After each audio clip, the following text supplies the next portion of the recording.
Gentlemen, Professor Graham will pick up the story at that point. One of the comparisons that's interesting is one not between 1929, which is so long ago, but 1950, which is only a few years ago. It would be very proper to ask, why are prices twice as much as they are now when the earnings of companies, both in 54 and probably in 1955, are less than they were in 1950? Now, that is an extraordinary difference. And the explanation cannot be found in any mathematics, but it has to be found in investor psychology.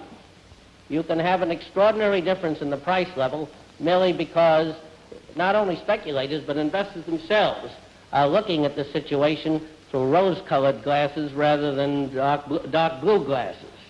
It may well be true that the underlying psychology of the American people has not changed so much, and that what the American people have been waiting for many years has been an excuse for going back to the speculative attitudes which used to characterize them from time to time. Now, if that is so, then the present situation can carry a very large degree of danger to people who are now becoming interested in common stocks for the first time. It would seem, if history counts for anything, that the stock market is much more likely than not to advance to a point where of real danger. On the basis of your recent answer with regard to the psychological impact of the present condition of the market on the small investor, do you discount the entire theory of dollar averaging? I think there's no doubt, accepting your premise, the man will put the same amount of money in the market year after year for the next 20 years, let's say, that he has a very great chance of coming out ahead regardless of when he begins, and particularly regardless if he should begin now. You have to allow for the human nature factor, that no man can really say definitely just how he's going to behave over the next 10 to 20 years. And there is danger that people who start with the idea of being systematic investors over the next 10 to 20 years may change their attitude as the market fluctuates. In the first instance, put more money into the market because they become speculators, and secondly, get disgusted and scared and don't buy at all later on when prices get low. It's a psychological danger. The fault is not in the stars or in the system, but in ourselves, I think. That was a glimpse of a seminar examining the stock market at Columbia University. This question concerns the so-called Wall Street professional. Are Wall Street professionals usually more accurate in their near or long-term market trends, forecasts of stock market trends? If not, why not? I said, you say that they are more often wrong than right on their forecasts? What I mean is, are they more accurate in the shorter term than the long-term forecasts? Well, we've been following that interesting question for a generation or more, and I must say frankly that our studies indicate that you have your choice between tossing coins and taking the consensus of expert opinion, and the results are just about the same in each case. Your question as to why they are not more dependable is a very good one and an interesting one, and my own explanation for that is this, that everybody in Wall Street is so smart, see, that their brilliance offsets each other, and that whatever they know is already reflected in the level of stock prices pretty much, and consequently what happens in the future represents what they don't know. Yes, sir. I want to raise a point of argument here on this question of inflation.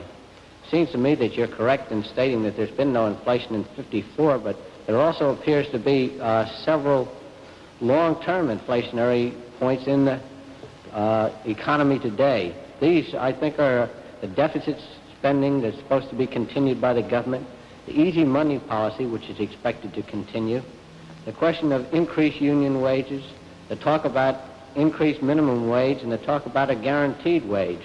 All these, and on top of this, the road program of $101 billion, which the government has just announced.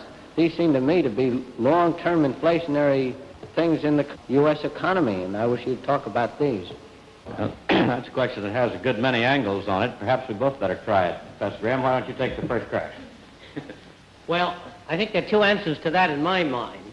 The first is that acknowledging that there are inflationary elements in governmental policy as it's now being carried out, It may be argued that those are just necessary to keep things on an even keel, because without them, we might have some inbuilt deflationary factors in the way business operates through increased productivity, capacity, and so forth. I've been impressed with the possibility of labor costs as an inflationary factor. But a rise in wages does not necessarily mean a rise in labor costs. It depends upon the relationship of the rate of change in wages and the rate of change in output per man hour or productivity. Now, if wages are related to productivity, as you know they were in the General Motors contract, there is no necessary inflationary consequence to be anticipated.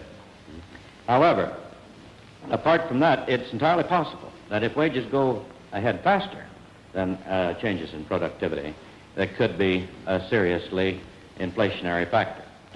In addition to raising margin requirements, should the federal government take other measures to check a speculative boom in the stock market, and which method is the better? My own opinion would be that the Federal Reserve should first exhaust the possibilities of raising the margin requirements to 100%, and then consider very seriously before they imposed other sanctions. If needed. If needed. Would you kindly comment on an item appearing in the newspapers to the effect that while 45% of buying today is on margin, only the money borrowed is equal to only 1% of the value of listed stock? The amount of trading on the stock exchange is a very small part of the total value of all the securities that are listed thereon. And when you say that the total amount of borrowing on margins financed by brokerage loans is only 1% of the value, it still is it is a reconcilable figure. You can't reconcile it unless you have the detailed data with you, but it isn't incompatible in any way. I might add a point on that, Dean Brown, and that is that the slow increase in brokers' loans as compared with 45% marginal trade would indicate that a good deal of the marginal trading is between people who are taking in each other's washing. That is, the marginal buyers are buying from sellers who were previously on margin. And that's why the rate of growth of brokers' loans is so much smaller now than it had been in the 1920s, when I think a good deal of the selling had come from long-term owners and really smart people who were selling out to the suckers.